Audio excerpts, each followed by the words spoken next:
There's another factor on work culture that I'd just like to throw in for fear of taking too much time, but it's also the self-awareness that organizations have about culture. I've certainly been into organizations where you go, oh, it's a hierarchical culture here, is it? And they go, what are you talking about?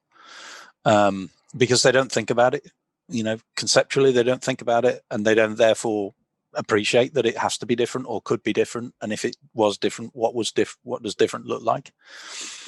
So there is this concept sometimes, I think, in organizations of they need to understand their culture and to be able to frame it within the context of what it could be.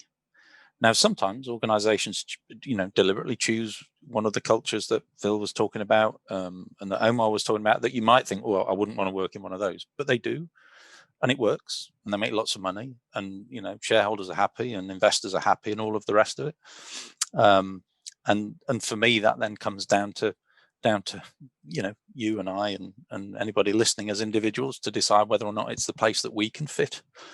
And I'm always loath to use the word fit. I like to think of myself as never fitting quite. But there is something about it. You go into an organization and you get a sense when you go through the interview process, you get a sense when you talk to leaders, and you get a sense when you talk to teammates as to what it's going to feel like when you get there.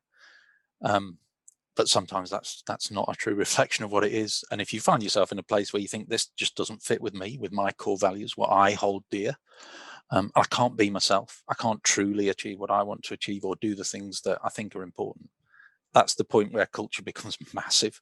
And that, an organization, you can't change that as an individual. It's really difficult. It has to be done, either using John's analogy, the bubble, you have to have a place where there's a positive effort to shift it and change it.